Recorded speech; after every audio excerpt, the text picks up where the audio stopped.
नमस्कार दोस्तों। आज मैं आपको सुनाने जा रही हूँ। एक पिता ने दूसरी बेटियों की इज्जत उछालना चाहा तो खुद की बेटी ने कर दिया ऐसा काम कि पिता के होश ठिकाने आ गए। सेठ हीरालाल जी अपनी पत्नी गायत्री जी के साथ रोज की तरह आज भी सुबह सैर पर निकले थे। बारिश के दिन थी, बहुत ही खूबसूरत मौसम, ठंडी हवा शरीर और मन को लुभा रही थी।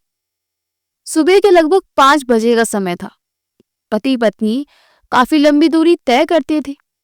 उन्हें सुबह की ठंडी हवा और प्रदूषण मुक्त वातावरण में सैर करना बहुत पसंद था। किंतु उस दिन कुछ अनहोनी होने वाली थी शायद, इसलिए हीरा जी व गायत्री जी के घर से काफी दूर निकलने पर मौसम का मिजाज एकदम बदल गया। मंद पवन के झोंके आंधी में तब्दील हो गए। अनायास ही भारी वर्षा का आगमन हो गया। बिजली भी चमक रही थी। तभी गायत्री जी ने हीरालाल जी से कहा, सुनो जी, मौसम तो काफी खराब हो रहा है, चलो जल्दी से घर की तरफ लौट चलते हैं। हीरालाल जी ने भी स्वीकृति में हाँ कहा और दोनों ने घर की तरफ मुड़ने का रुख किया। हीरालाल जी का घर वहां से काफी दूर था, इसलिए वह सोच रहे थे कि यदि कोई रिक्शा या टैक्सी मिल जाए तो उचित होगा। किंतु सुनसान सड़क पर उन दोनों के अतिरिक्त कोई भी नहीं था। चलते चलते गायत्री जी की साड़ी का पल्लू एक झाड़ी में अटक गया। वह अपनी साड़ी का पल्लू निकालने के लिए जैसे ही नीचे झुकी, उन्हें किसी के रोने की धीमी सी आवाज महसूस हुई। किंतु मौसम की वजह से वह आवाज स्पष्ट नहीं थी। गायत्री जी ने हीरालाल जी से कहा, अजी सुनो, मुझे ऐसा लग रहा है कि इन झाड़ियों के बीच में कोई है। किंतु हीरालाल जी को वह आवाज सुनाई नहीं दे रही थी। तब गायत्री जी ने उन्हें नीचे झुककर साड़ी निकालने के लिए कहा।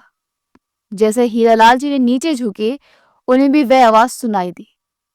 तब पति पत्नी दोनों जल्दी से झाड़ियों को हटाया, जिसमें उन्हें थोड़े कांटे भी चुभे। झाड़ियों को हटाते ही उन दोनों को वहां एक नवजात शिशु पड़ा हुआ रोते हुए दिखाई दिया।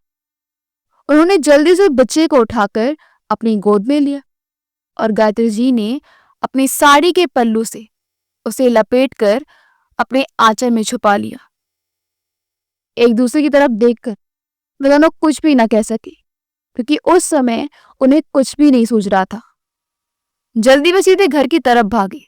कुछ ही दूर जाकर उन्हें एक रिक्शा दिखाई दिया। उन्होंने उससे सीधे अस्पताल की तरफ चलने के लिए कहा।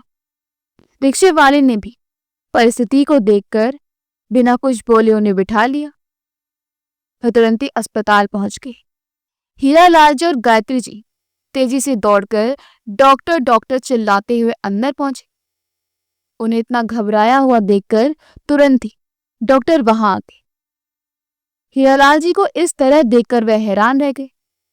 हीरालाल जी बहुत ही अमीर और प्रभावशाली व्यक्ति थे तथा उनका शहर में बड़ा नाम था। डॉक्टर ने उन्हें देखते ही पूछा, हीरालाल जी क्या हुआ? तब तक गायत्री जी ने अपना आंचल से बच्चे को बाहर निकाला। उस बच्चे की हालत देखकर बिना कुछ पूछे ही डॉक्टर ने तुरंत उसका इलाज शुरू कर दिया। कुछ देर तक डॉक्टर बाहर नहीं आए। हीरालाल जी और गायत्री जी बेचैनी में यहां से वहां घूम रहे थे। अभी तक तो उन्हें यह भी ज्ञात ना था कि बच्चा लड़का है या लड़की। भले ही उस नवजात शिशु के साथ गायत्री जी और हीरालाल जी का कोई संबंध नहीं था, परंतु झाड़ियों में पड़े हुए उस शिशु को बचाने के लिए भगवान ने उन्हें चुना था। वे दोनों बाहर खड़े बेसब्री से डॉक्टर का इंतजार कर रहे थे। कुछ देर में डॉक्टर ने बाहर आकर बताया कि बच्ची का बचना मुश्किल है। गायत्री जी रोते रोते डॉक्टर से उसे बचाने की मिन्नतें करने लगी। डॉक्टर ने उन्हें दिलासा दिया और कहा, हम पूरी कोशिश करेंगे, किंतु कम से कम 24 घंटे बच्ची को डॉक्टरों की निगरानी में रखना पड़ेगा। यदि इतना समय निकल गया तो बच्ची बच जाएगी। इसके बाद डॉक्टर ने हीरालाल जी से पूरी घटना के विषय में जानकारी ली। अस्पताल में सभी लोग इस दर्दनाक घटना की ओर निंदा कर दुख व्यक्त करने लगे और इसे अंजाम देने वालों को धिक्कारने लगे। डॉक्टर उस बच्ची का पूरा ख्याल रख रहे थे, पूरा दिन और पूरी रात यूं ही बीत गई। दूसरे दिन सुबह 8 बजे डॉक्टर ने हीरालाल जी और गायत्री जी को खुशी के साथ बताया कि आपकी बच्ची को भगवान ने नई जिंदगी दे दी है। ये सुनकर उन दोनों को खुशी का ठिकाना न रहा। 3-4 दिन अस्पताल में रहने के उपरांत वे बच्ची को अपने घर ले गए। उन्होंने बच्ची का नाम गौरी रखा और उसका लालन पालन राजकुमारी की तरह होने लगा। हीरालाल जी यूं भी बेटियों से बहुत प्यार करते थे। वह गायत्री जी से हमेशा कहते रहते थे कि गौरी यदि किन्हीं गलत हाथों में पड़ जाती तो कैसी होती उसकी जिंदगी। हीरालाल जी हमेशा ऐसी लड़कियों के लिए चिंता करते थे जो इस तरह से किसी की गलती की सजा भुगतती थी।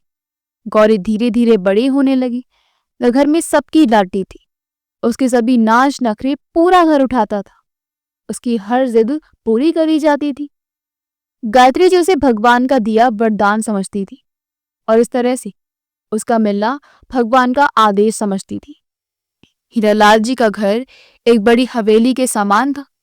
नौकर चाकर, गाड़ियां, सभी कुछ था, किंतु उनका घर ऐसी जगह पर था जहां से बाहर कहीं भी जाने के लिए केवल एक ही गली वाला रास्ता था। उन्हें वहां से होकर ही गुजरना पड़ता था। उस गली में एक बहुत पुरानी खंडर जैसी काफी बड़ी इमारत थी जिसमें 15-20 लड़कियां रहती थी। हर शाम कोई लाली लगाकर, कोई चमकीले कपड़े पहनकर सजी धजी बाहर खड़ी नजर आती थी। हीरालाल जी हमेशा वहां से निकलते वक्त निगाहें नीचे कर लिया करते थे। मैं हमेशा उन लड़कों के लिए कुछ करने का सोचते रहते थे, किंतु कभी हकीकत में कर ना पाए थे। गौरी 12 वर्ष की हो चुकी थी। वह अक्सर अपनी हवेली के बगीचे में खेलती रहती थी। एक दिन खेलते खेलते वह गली से होते हुए उस इमारत तक पहुंच गई। वहां खड़ी एक लड़की ने उसे बड़े ही प्यार से अपने पास बुलाया। गौरी उसके पास चली गई। तब उस लड़की ने पूछा, तुम्हारा नाम क्या है? मेरा नाम गौरी है।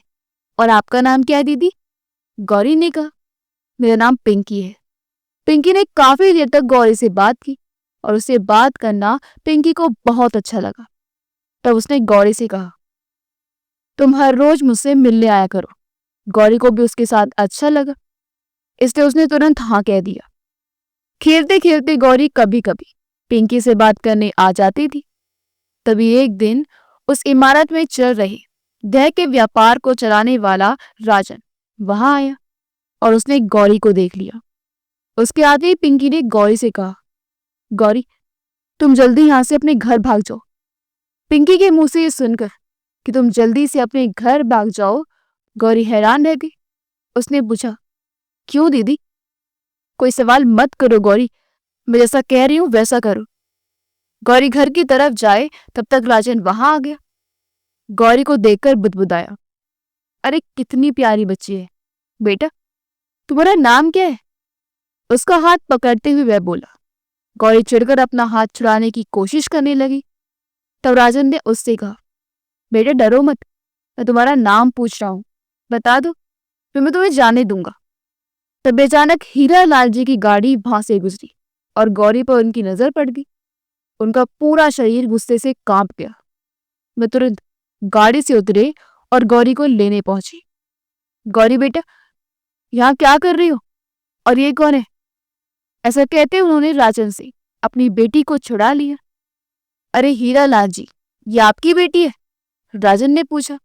हाँ बिल्कुल, लेकिन तुम कौन हो? हीरालाल जी ने प्रश्न किया। हीरालाल जी आपको तो सारा गांव जानता है, लेकिन आप मुझे नहीं जानते शायद। मैं राजन हूँ, इस इमारत का मालिक। अच्छा, तो आपको पता है कि यहाँ क्या चलता है? हीरालाल जी ने पूछा। जी बिल्कुल बताया, और मैं कुछ गलत नहीं कर रहा। मजबूर लड़कियां मुझे मिल जाती हैं, मैं उन्हें ही इस इमारत में सहारा देता हूँ। इसमें आपको क्या तकलीफ है? राजन ने उत्तर दिया। तब हीरालाल जी ने कुछ ना कहते हुए गौरी को वहां से ले जाना ही ठीक समझा। घर जाकर उन्होंने गौरी को बहुत समझाया कि वह फिर कभी वहां ना जाए। तब गौरी बार बार पूछने लगी, वहां क्यों नहीं जाऊं पापा? हीरालाल जी ने उसे कुछ भी बताना उचित नहीं समझा और उसे बातों में बहला दिया। उन्होंने घर के सभी नौकरों को हिदायत दी कि वह गौरी पर ध्यान दे और उसे उस गली में कभी न जाने दे। गायत्री जी और हीरालाल जी आज बहुत डर गए, क्योंकि अब गौरी बड़ी हो रही थी। ये तो हमेशा से ही हीरालाल जी इमारत में रह रही लड़कियों के लिए कुछ करना चाहते थे, लेकिन अब उनकी इच्छा निर्णय में बदल गई। एक दिन सेठ हीरालाल जी ने राजन से मिलने का निर्णय किया और उसे पास के एक होटल मिलने के लिए बुलवाया। उन दोनों की मुलाकात होने पर हीरालाल जी ने राजन को समझाया कि वह काम बंद कर दे। राजन, अब तुम्हें मेरी बात सुननी होगी और उन लड़कियों को आजाद करना होगा। तुम चाहो तो मैं तुम्हें कुछ धन राशि भी दे सकता हूँ, उस इमारत की कीमत भी ले लो। राजन उठकर खड़ा हो गया। नहीं हीरालाल जी, मुझे इमारत नहीं बेचनी, ना ही अपना धंधा बंद करना है। आपसे जो बने आप कर लो, मेरा निर्णय अटल है। बात को आगे बढ़ाते हुए वह बोला, वैसे आपकी बेटी का नाम क्या है? बड़ी प्यारी और खूबसूरत है, अब जवान भी तो हो रही है। वैसे आई थी ना उस दिन वह पुरानी इमारत में, संभालिएगा उसे। राजन की बातें सुनकर हीरालाल जी का क्रोध सातवें आसमान पर चला गया। वह एक समाज सुधारक थे और लड़ाई झगड़े से भी कभी भी बात बनती नहीं, बल्कि बिगड़ ही जाती है, वह जानते थे। हीरालाल जी ने सोच समझकर धैर्य से काम लिया और राजन से कुछ बोले बिना ही वहां से जाने लगे। अपने दिल और दिमाग पर वह बहुत बड़ा बोझ लेकर जा रहे थे। सोच रहे थे कि राजन मानेगा या नहीं, उसे कैसा मनाया जाए। अनेक प्रश्न और कठिनाइयां उनके दिमाग में कोलाहल मचा रहे थे। राजन से मिलकर घर वापस आने के बाद हीरालाल जी बहुत बेचैन थे। अपनी पत्नी को उन्होंने सारी परिस्थितियों से अवगत कराया और गौरी का अधिक ख्याल रखने की सलाह दी। गायत्री भी बेहद डर गई थी। उन्होंने अब गौरी की तरफ और अधिक ध्यान देना शुरू कर दिया। गौरी को उस पुरानी इमारत में जाने से भी मना किया। नादान गौरी बार बार प्रश्न करती रहती, वहां क्या है मम्मा, वहां क्यों नहीं जाने चाहिए? वहां तो बहुत सारी दीदी और आंटी रहती हैं। एक दीदी तो मेरी दोस्त भी बन गई है और मुझे रोज बुलाती हैं। गौरी की बातें सुनकर गायत्री जी और अधिक तनाव में आ गई, किंतु उसे समझ में नहीं आ रहा था कि ना समझ गौरी को ये बात कैसे समझाए। सेठ हीरालाल जी लगातार इसी उधेड़ बूंद में थे कि काश कोई युक्ति मिल जाए और ये मसला हल हो जाए। एक दिन अचानक हीरालाल जी के दिमाग में एक बहुत ही अच्छी तरकीब आई। उन्होंने अपने आदमियों से पता लगाने के लिए कहा कि राजन के घर कौन कौन रहता है और वह घर से बाहर कब जाता है। फिर क्या था, हीरालाल जी के आदमियों ने सब पता लगा लिया। उन्होंने उसे बताया, सेठ जी, उनकी केवल एक ही बेटी है, लगभग 20 साल की उम्र होगी। उसकी पत्नी है और नौकर चाकर भी घर में दिखाई देते हैं। राजन लगभग 11 बजे घर से जाता है और रात में देर से घर वापस लौटता है। हीरालाल जी ये बात सुनकर खुश हो गए और उन्होंने जैसा चाहा था बिल्कुल वैसा ही जवाब पाया। दूसरे दिन लगभग दोपहर के 2 बजे हीरालाल जी राजन के घर गए। हीरालाल जी को देखकर नौकर ने उन्हें आदर से नमस्कार किया, क्योंकि वह भी हीरालाल जी को जानता था। हीरालाल जी ने यूं ही पूछा, राजन जी हैं क्या? तुरंत ही राजन के नौकर रामू काका ने ना में जवाब दिया। अच्छा, तो उनकी बिटिया तो होगी ना, उसे बुला दो। जी सेठ जी, अभी बुला कर लाता हूं, आप अंदर आकर बैठिए ना, रामू काका ने कहा। नहीं नहीं, मैं ठीक हूं, आप बिटिया को बुलाइए। रामू काका ने अंदर जाकर मीरा बेटी से कहा कि सेठ हीरालाल जी आए हैं। मीरा हीरालाल जी का नाम सुनते ही बेहद खुश हो गई। वह जानती थी कि हीरालाल जी एक समाज सुधारक हैं और शहर में कई स्कूल और अस्पताल भी उन्होंने बनवाए हैं, विशेष तौर पर लड़कियों को आगे बढ़ाने के लिए। वे हमेशा कुछ ना कुछ करते ही रहते हैं। वह तुरंत ही बाहर जाने के लिए निकली। हीरालाल जी बाहर ही रुके हुए थे। गुलाबी रंग की कुर्ती सलवार और दुपट्टे में मीरा बहुत ही खूबसूरत लग रही थी। उसके चेहरे से सादगी और शालीनता दूर से ही नजर आ रही थी। हीरालाल जी के पास जाकर उसने उनके पैर छुए। आइए ना अंकल, आप बाहर क्यों खड़े हैं? प्लीज अंदर आइए, मीरा ने कहा। मीरा के ऐसे संस्कार देकर हीरालाल जी हैरान रह गए और सोचने लगे कि राजन की बेटी और इतनी संस्कारी शायद मां पर गई होगी। मीरा के सर पर आशीर्वाद का हाथ रखते हुए वह बोल पड़े, नहीं बेटा, जल्दी में हूं। असल में मैं तुम्हारे पास ही आया था, राजन की नहीं। बेटा, मुझे तुमसे कुछ काम है, कुछ बात करनी है। तुम्हारी मदद की मुझे सख्त जरूरत है। समाज कल्याण का काम है, क्या तुम मेरी मदद करोगी? हीरालाल जी जिस तरह से सभी के लिए कुछ ना कुछ करते ही रहते थे, इसलिए राजन की बेटी मीरा ने तुरंत ही उनके आग्रह को स्वीकार करते हुए कहा, अरे बिल्कुल अंकल, कहिए ना, क्या काम है आपको? मैं तो आपको नाम से जानती हूँ। मेरी सभी सहेलियां भी आपको अच्छी तरह पहचानती हैं और सब आपकी बेहद इज्जत करती हैं। बेटा, तुम्हारा नाम क्या है? मीरा नाम है अंकल मेरा। बेटा, मुझे जो काम है उसके लिए तुम्हें मेरे साथ बाहर चलना होगा। बेटा मीरा, वह काम ऐसा है जो तुम्हारे सिवा और कोई नहीं कर सकता। अंकल कहिए ना, जो भी काम होगा मैं जरूर करना चाहूंगी, क्योंकि आपके साथ काम करना तो मेरा सौभाग्य होगा। आप जहां कहें मैं चलने को तैयार हूं। बस अंकल, आप 2 मिनट का इंतजार कीजिए, मैं अपनी माँ को कहकर आती हूँ। बेटा, मेरे विषय में उन्हें कुछ न बताना, क्योंकि हमें जो करना है वह किसी को भी पता नहीं चलना चाहिए। मैं अगली गली में तुम्हारा इंतजार करूंगा, तुम वहीं आ जाना। ठीक है अंकल। हिरलाल जी उसके बाद तुरंत ही वहां से निकल गए। कुछ ही समय में मीरा भी उसी जगह पहुंच गई जहां हीरालाल जी ने उसे बुलाया था। अब दोनों साथ साथ चलने लगे।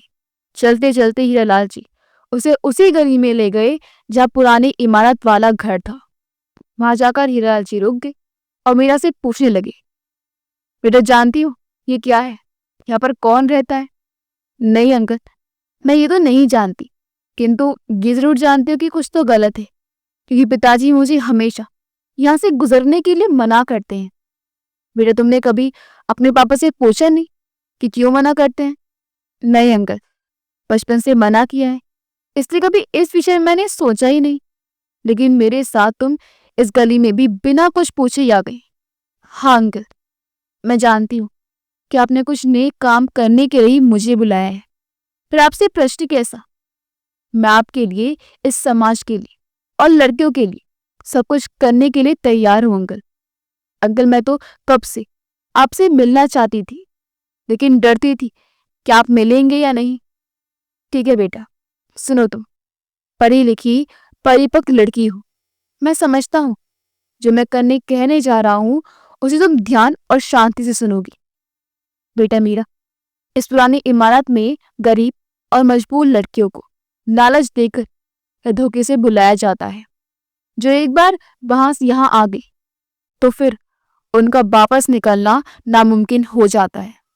बेटा, उन्हें पाप के ऐसे कुएं में धकेल दिया जाता है जहाँ शायद कोई भी लड़की नहीं जाना चाहती। बेटा, मैं इस गंदगी से बेटे को बचाना चाहता हूँ, उन्हें भी एक अच्छी इज्जत से जीने वाली जिंदगी देना चाहता हूँ। क्या तुम मेरी मदद करोगी मीरा बेटे? अरे अंकल, आप बताएं कि मैं इसमें आपकी और इन बेबस लड़कियों की क्या मदद कर सकती हूँ। मैं जरूर करना चाहूंगी। बेटा, मैंने तो अपनी तरफ से कोशिश कर ली, लेकिन काम नहीं बना। जो इंसान से चलाता है, मैं उससे बात की, उसे पूरी इमारत के बदले पैसे देने का भी प्रस्ताव दिया, किंतु वह किसी भी कीमत पर नहीं माना। यहाँ तक कि मेरी बेटिया के लिए अप्रत्यक्ष रूप से मुझे धमकी भी दे दी। मैं तुम्हें अपनी बेटिया से भी मिलवाऊंगा। उसके बारे में हीरालाल जी ने मीरा को सब कुछ बता दिया। गौरी के विषय में हीरालाल जी के मुंह से ये सब कुछ सुनकर मीरा की आंखों में आंसू आ गए और हीरालाल जी की इज्जत उसकी नजरों में और अधिक बढ़ गई। हीरालाल जी उसे खंडर जैसी इमारत का काला सच जानने के बाद मीरा ने कहा, अंकल फिर हमें क्या करना चाहिए अब इन लड़की को बचाने के लिए? बेटे, जो काम चल रहा है मैं तुम्हें उसका नाम बताना चाहता हूँ। उसके लिए तुम्हें अपने मन मस्तिष्क को शांत रखना होगा। हाँ अंकल, कौन है वह? आप मुझसे सच क्यों कह रहे हैं? लेकिन इतना तो तय है अंकल कि वह चाहे जो भी हो, मैं डरूंगी नहीं। हर हालत में मैं आपके साथ होंगी। इतना कहकर मीरा उस नाम को सुनने का इंतजार करने लगी। हीरालाल जी समझ नहीं पा रहे थे कि वह किस तरह मीरा को उसके पिता का नाम बताए। तभी अचानक मीरा ने हीरालाल जी से पूछ लिया, बताइए ना अंकल, आप चुप क्यों हैं? ठीक है बेटा, वह इंसान और कोई नहीं, तुम्हारे पिता राजन जी हैं। क्या? ये क्या कह रहे हैं अंकल आप? ऐसा नहीं हो सकता अंकल, आपको जरूर कोई गलत फहमी हुई है। मेरे पापा कभी भी ऐसा काम नहीं कर सकते। वह झूठ है अंकल। मेरे पापा ने मुझे इतने अच्छे संस्कार दिए हैं, वह ऐसा काम क्यों करेंगे? मीरा की आंखों में विश्वास के साथ डर का सैलाब उमड़ रहा था। वह चिंतित हो रही थी। उसे अपने पिता पर अगर विश्वास था तो सेठ हीरालाल जी के कथन पर शक होना भी मुश्किल सा लग रहा था। तभी हीरालाल जी ने उससे कहा, बेटा यही सच है। वह उसके पिता से मिलकर इस विषय में बात कर चुके हैं और राजन ने साफ साफ इनकार कर दिया है। मीरा की आंखों से टप टप आंसू गिर रहे थे। उसे हीरालाल जी की आंखों में सच्चाई और दर्द दिखाई दे रहा था। फिर भी मीरा अपने को रोक ना पाई और पूछ ही लिया, अंकल क्या ये सचमुच ही सच्चाई है? हाँ बेटा, मैं तुमसे झूठ क्यों बोलूंगा?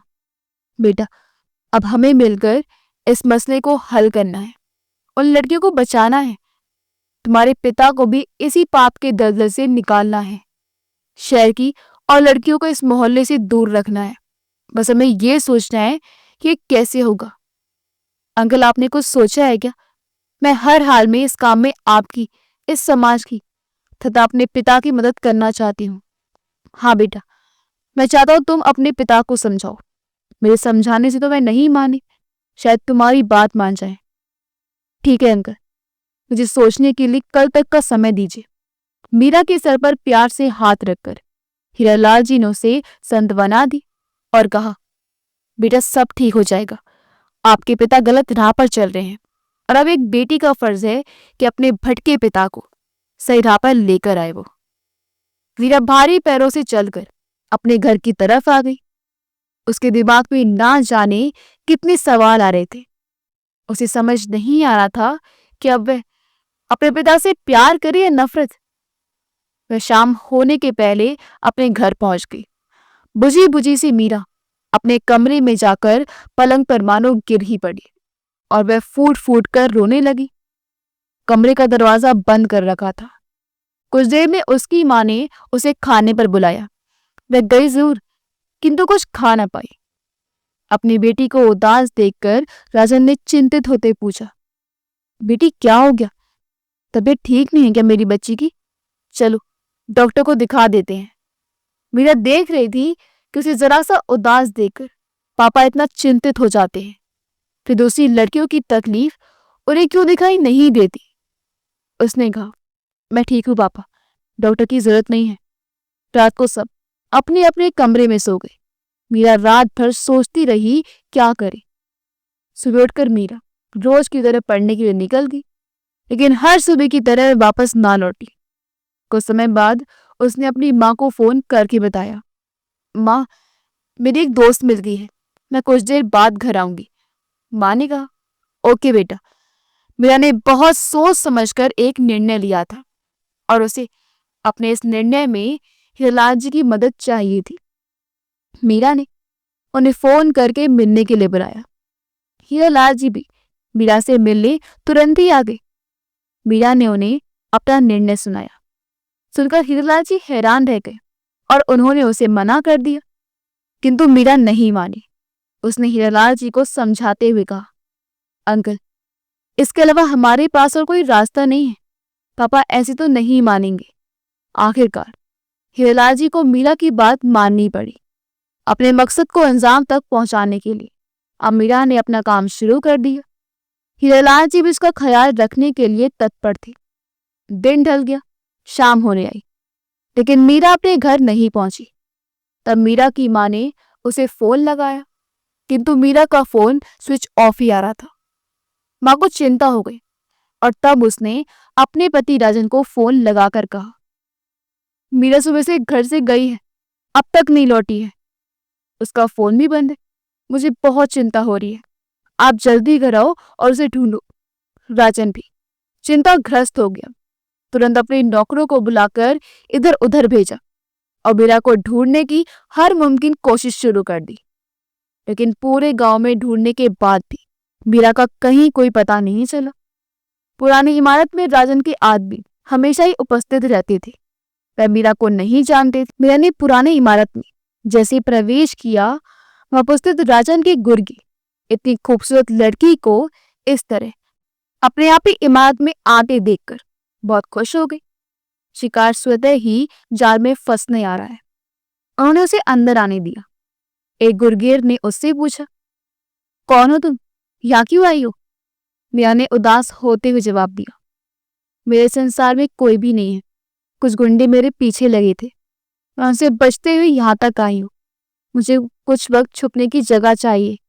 जी जरूर, गुर्गेर ने खुश होकर कहा। अब गुर्गेर ने तुरंत ही राजन को फोन लगाया, ये बताने के लिए कि एक लड़की इस तरह से हमारे कब्जे में है। किंतु बेचैन और चिंताग्रस्त राजन ने गुर्गेर का फोन नहीं उठाया। मैं तो अपनी प्यारी लाडली बेटी को ढूंढने के लिए कई जगह स्वयं ही फोन लगाने में व्यस्त था। 2-3 बार गुर्गेर ने फोन किया, किंतु राजन ने फोन नहीं उठाया। उधर राजन अपनी बेटी मीरा को ढूंढने का भरसक प्रयास कर रहा था और इधर मीरा ने उस इमारत के अंदर जाकर सब लड़कियों से बात की। वह लड़की से उसके बारे में सब कुछ जानना चाह रही थी। उसने सभी को दिलासा दिया कि वह शीघ्र ही उन सभी को यहाँ से निकाल देगी। सभी लड़कियां मीरा से मिलकर बेहद खुश थी। एक आशा की किरण उनके अंदर प्रवेश कर गई थी कि शायद अब वे सभी इस नर्क से बाहर निकल पाएंगी।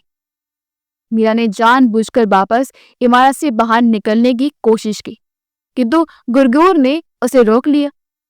एक ने बदतमीजी से उससे पूछा, एक बार जहाँ आता है यहाँ से वापस नहीं जा पाता, सीधे से अंदर जाओ वरना ठीक नहीं होगा।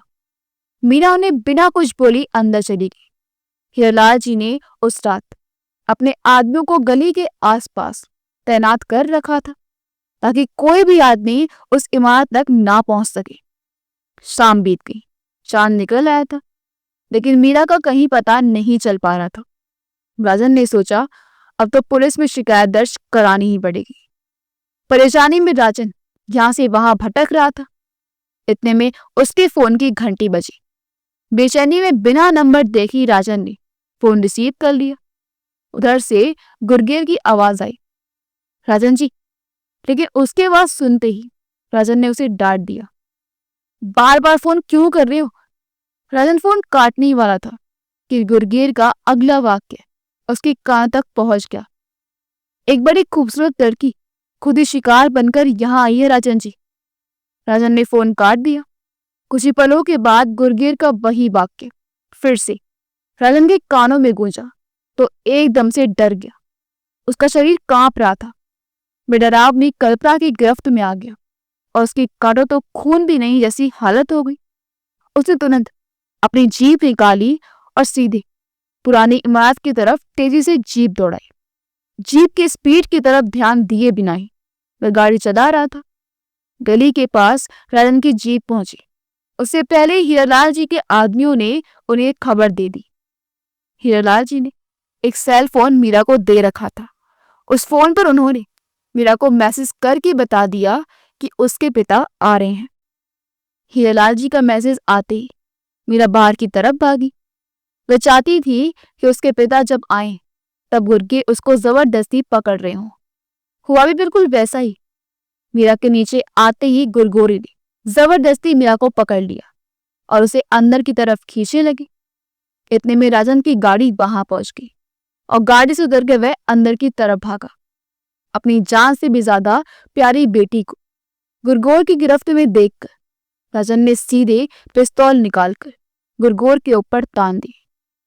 उसके ऐसे खतरनाक तेवर देखकर गुर्गेर एकदम से डर गई और उन्होंने तुरंत ही मीरा को छोड़ दिया। हैरान होकर एक गुर्गेर ने पूछा, क्या हुआ राजन जी? मीरा ने डरकर अपने पापा के हाथ को ऊपर की ओर मोड़ दिया और उसी क्षण उसमें से एक गोली हवा का सीना चीरते हुए ऊपर की ओर चली गई। मीरा ने अपने पिता के हाथ से पिस्तौल छीन ली। राजन ने अपनी बेटी को सीने से चिपका लिया और अपनी बेटी को सही सलामत देखकर ठंडी सांस ली। राजन ने गुरगोर के गाल पर एक चांटा रसीद कर दिया। गुरगेर ने कुछ समझ पाते उससे पहले मीरा का हाथ पकड़ राजन ने उससे कहा, चलो बेटा घर चलते हैं। नहीं पापा, मैं अब घर कभी नहीं जाऊंगी। क्या बोल रहे हो मीरा, क्या हुआ बेटा तुमको? पापा, मैं आगे लड़कियों से मिली हूं, जब तक आप उन्हें आजाद नहीं करेंगे मैं भी यहां पर ही रहूंगी। पापा, आपने मुझे इतने अच्छे संस्कार दिए हैं, फिर आप इन लड़कियों के साथ ऐसा कैसे कर सकते हैं?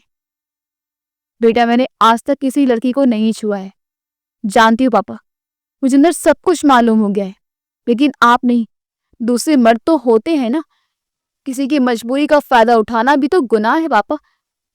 किसी की बेटी के पाप के दलदल में भेजना भी तो गुनाह है ना। जब आप इस पाप के दलदल को चलाते हैं तो मुझे उसी पाप के दलदल में जाते देखकर आप क्यों इतने विचलित हो गए? यदि मैं आपका हाथ ऊपर ना करती तो आप आज किसी की हत्या कर देती। ऐसा क्यों पापा? दूसरों की बेटियों के लिए आपके दिल में सम्मान क्यों नहीं है? पापा, मैं आप पर बहुत गर्व करती थी, लेकिन आज मैं शर्मिंदा हूं। मैं आपके पापों को प्रायश्चित करूंगी। मैं अब इन सभी किसी न किसी की बेटे को आजाद किए बिना यहां से कहीं नहीं जाऊंगी। अपनी बेटे की नजरों में स्वयं को गिरता हुआ देखकर राजन रोने लगा। मीरा बेटा, जैसा तुम चाहोगे बिल्कुल वैसा ही होगा।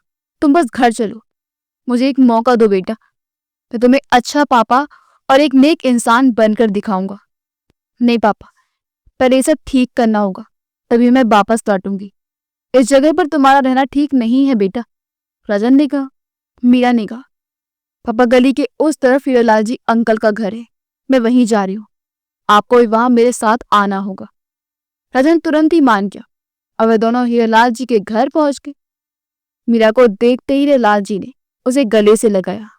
मीरा ने उनके पैर छुए। हीरालाल जी ने उसे आशीर्वाद देते हुए राजन को बुलाया। राजन कुछ भी ना कह सका, किंतु सब कुछ समझ गया। वह हाथ जोड़कर हीरालाल जी के आगे सर झुकाकर खड़ा हो गया। हीरालाल जी ने उसे हाथ पकड़कर बिठाया और कहा, सुबह का भूला शाम को घर आए, पापों का प्रायश्चित कर ले तो भगवान भी उसे माफ कर देते हैं। चलो हम सब मिलकर उस इमारत को, जो अब तक नर्क थी, स्वर्ग बनाते हैं। कि उन्हें आपस में सलाह करके दूसरे दिन सुबह ही एक बड़ा बोर्ड बनवाया, जिस पर लिखा था महिला गृह उद्योग। राजन, मीरा और हीरालाल जी ने मिलकर उस पुरानी इमारत को नई इमारत में एक कुटीर उद्योग कारखाने में तब्दील कर दिया। वहां पर छोटे छोटे कई कमरे बनवा दिए और हर कमरे में कुछ न कुछ काम, जैसे सिलाई, बुनाई, पापड़, अचार आदि कई तरह के लघु उद्योग शुरू करवा दिए। बाकी सभी लड़कियों ने कुछ न कुछ काम सीख लिए। इस तरह एक असंभव जिसकी कभी कोई कल्पना नहीं कर सकता था, वह संभव कर दिखाया। अब मीरा भी अपने पिता के साथ अपने घर चली गई और हर रोज वहां आकर सभी को कुछ न कुछ अच्छी बातें सिखाकर जाती थी। वह अपने पिता से बेहद प्यार करती थी। हीरालाल जी के साथ भी उसके पारिवारिक संबंध बन गए थे। अब समाज सुधारक के रूप में हीरालाल जी अकेले नहीं, मीरा और राजन भी कंधे से कंधा मिलाकर काम करते थे। जहां चाह होती है तहां मिल ही जाती है। उस इमारत में काम करने वाली लड़कियां अब बहुत खुश। इसके बाद वे आपस में बातें कर रही थी कि काश हमारे देश की ऐसी लड़कियों को भी कोई हीरालाल जी और मीरा जैसे फरिश्ते मिल जाएं, तो ना जाने कितनी लड़कियां अपनी जिंदगी संवार ले। अब तो गौरी के ऊपर भी कोई रोक टोक नहीं थी, अभी जब मन करे वहां आती जाती रहती थी। अगर आपको हमारी कहानी अच्छी लगी हो तो हमें वीडियो को लाइक करें, शेयर करें और हमारे चैनल योगी वॉइस को सब्सक्राइब कर दें। मिलते अगली वीडियो में। आपका बहुत बहुत धन्यवाद।